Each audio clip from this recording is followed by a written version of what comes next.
दोस्तों, इजराइल और ईरान के बीच हुए सीज फायर के बाद इजराइल बौखलाया हुआ है, क्योंकि पूरी दुनिया में इस बात की चर्चा चल रही है कि लंबे समय तक लोगों को अपनी कहानियां सुना सुनाकर अपनी मजबूती का प्रदर्शन करने वाला इजराइल मात्र 12 दिनों में पूरी तरह से बर्बाद हो गया। अब इसका गुस्सा तो कहीं निकालेगा, तो निकाल रहा है गजा में। आज आपको दिखाऊंगा इनकी हरकतें, कैसे बच्चों के स्कूल होते ना उस पर निशाना साधता है। जी हां, वहां बच्चों को निशाना बनाया गया है।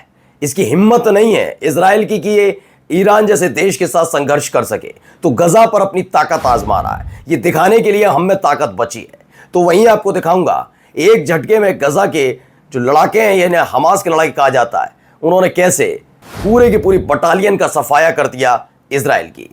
वहीं पूरे ईरान में इस समय ईरान के साथ साथ कई और देशों में ईरान की इजराइल पर हुई जीत का जश्न मनाया जा रहा है। तो वहीं आपको दिखाऊंगा बौखलाहट तो ट्रंप में भी है। अब अपने ही देश के तमाम न्यूज़ चैनल के उन पत्रकारों पर इस तरीके से आग बबूला हो गए, क्योंकि वो पत्रकार बार बार कह रहे हैं कि ईरान पर हमला करने का कोई फायदा नहीं हुआ, कुछ भी ईरान का नहीं बिगड़ा। नमस्कार, मैं हूं प्रज्वल गौतम और आप देख रहे हैं the live TV. The live TV, सच सबसे आगे। शुरुआत मैं करने जा रहा हूं इस खबर के साथ। पहले ये देखिए, जश्न के साथ करते हैं, कुछ तस्वीरें देख लीजिए। ये देखिए,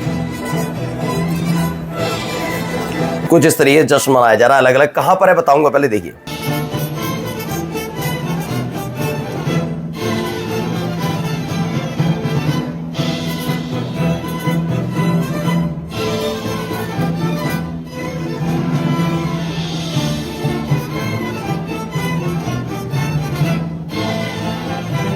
दरअसल तेहरान आज़ादी स्क्वायर पर यह कार्यक्रम है। मैं पहले सेलिब्रेट का दिखा रहा हूं, उसके बाद आपको गजा भी लेकर चलूंगा। ये पच नहीं पा रहा। दरअसल ईरान के अलग अलग हिस्से और ईरान के साथ साथ कई और देशों में ईरान की हुई जीत को लेकर जैसे जश्न मनाए जा रहे हैं, उससे इजराइल जल बुन रहा है। तो वो गजा में क्या कर रहा है वो दिखाऊंगा, लेकिन पहले देखिए ये एक कार्यक्रम का आयोजन किया गया जब इजराइल पर जीत पर ईरान में ये कार्यक्रम रखा गया। ये और देखिए,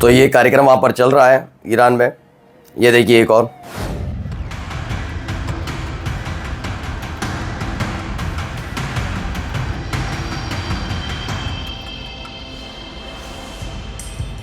लेजर शो भी है। तो ये लेजर शो भी वहां पर किया गया, जहां पर कार्यक्रम था तेहरान के आज़ादी टावर पर। ये पूरा लेजर शो किया जा रहा है। ये अलग अलग जगह से निकली हुई तस्वीरें, वीडियोस है जो मैं अभी आपको दिखा रहा था। अब आइए एक और वीडियो है, देखिए।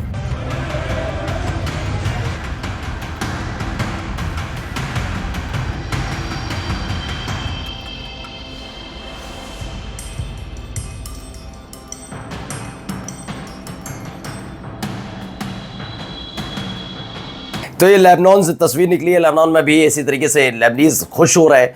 तो अब ये कर क्या रहा है, इस तरीके की तस्वीरें निकल कर आ रही हैं। तो इससे इस तरीके से आग बबूला है कि देखिए कितने घिनौनेपन पर उतरे हैं। ज़रा मैं दिखाने जा रहा हूँ कुछ तस्वीरें। ये देखिए, पहले ये तस्वीर निकल कर सामने आई, ये वीडियो देखिए। हर तरफ आपको तबाही का आलम नजर आएगा। ये तबाही कहाँ, कैसे, क्यों मचाई गई, मैं आपको समझाता हूँ। ये अल तैयब इलाका है। ये इजरायली जो सेटलर्स हैं उन्होंने अल तैयब टाउन में अटैक कर दिया है, ईस्ट ऑफ रामल्ला में, वेस्ट बैंक में, इसको लेकर कहा जा रहा है।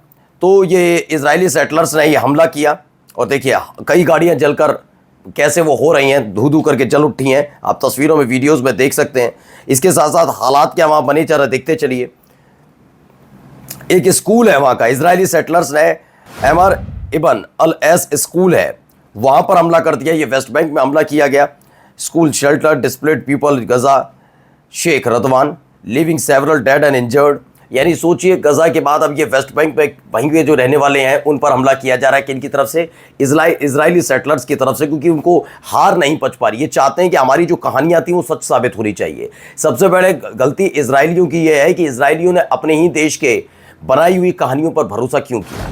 क्या उन्होंने कभी जांच पड़ताल करने की कोशिश की जो कहानियां बताई जा रही हैं सच है नहीं सच है? उनमें इतना ज्यादा उत्साह भर दिया कि ये हार वो पचा नहीं पा रहे, वो कर क्या रहे आप देखिए कि किस तरीके से, क्या इसी बारे में क्या ही शब्दावली का इस्तेमाल किया, देखिए कैसे निशाना बनाया गया। इजरायली एयर स्ट्राइक हुई वहां सेटलर्स ने हमला किया, या इजरायली एयर स्ट्राइक होती है अमर इब्न अल अस स्कूल पर, जिसे एक शेल्टर के तौर पर लोग इस्तेमाल कर रहे थे।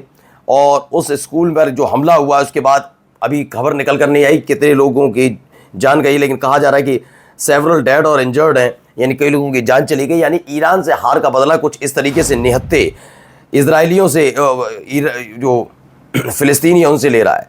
अब आइए प्रेस टीवी का resistant fighter killed killers of children in southern Gaza says Hamas ने कह दिया कि हमने बच्चों के हत्यारों की को मार दिया है, किलर्स ऑफ चिल्ड्रन मार दिया है। रेसिस्टेंस फाइटर जो हमास के उन्होंने मार गिराया, इस बात का दावा किया गया।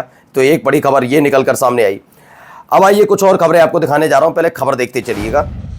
In an exclusive interview with Press TV, ये देखिए, ये खबर निकल कर सामने आई है। क्या कहना है जरा attack on Iran's broadcaster as a blatant violation of all international laws and norms. Peyman Jebeli said Tehran will prosecute the regime to the fullest extent of law over. तो इसमें प्रेस टीवी की खबर है जिसमें बताया गया कि IRIB की जो हेड है, IRIB जो है वो दरअसल ईरान का एक सरकारी न्यूज़ चैनल है जिस पर एक बार नहीं इस पूरे घटनाक्रम में 2 बार हमला इजराइल ने किया था।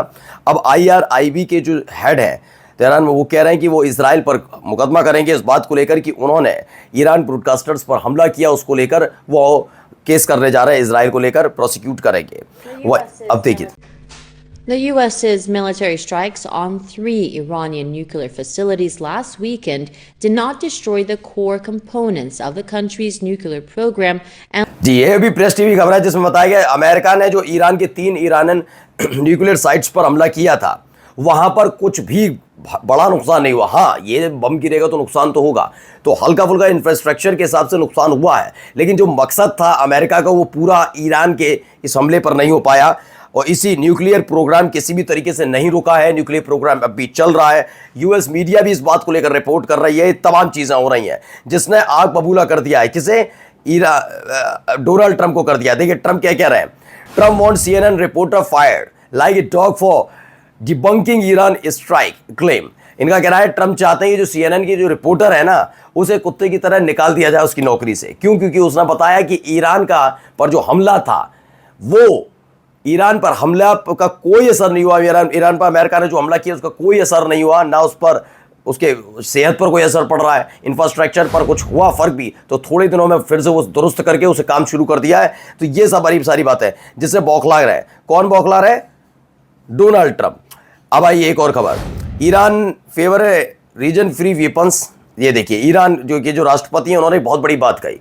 उन्होंने कहा वो खुद भी चाहते हैं कि विनाशकारी जो हथियार है उससे पूरे इलाके को मुक्ति दी जाए। वो खुद कह रहे हैं कि मैं भी चाहता हूं कि होना चाहिए, लेकिन शुरुआत कौन करेगा? किसके पास है? इजराइल के पास। कर पाएगा? नहीं, उसको नहीं रोकना है। लेकिन ईरान ने तो अपनी तरफ से कह दिया हम तैयार है। Iranian air space opens to initial flights after 12 days Israeli US aggression. Iran का एयर स्पेस फिर से खोल दिया गया है, जहां पर अब सीज फायर के तकरीबन 48 घंटे बाद ये फिर से खोल दिया गया है इन सब के बीच। और आइए एक नुकसान देखते चलते हैं, नुकसान क्या क्या नहीं हुआ वहां पर। ये देखिए फीचर आया टू प्रॉमिस 3 का। ईरान ने इजरायली सैन्य खुफिया और औद्योगिक स्थलों को निशाना बनाया।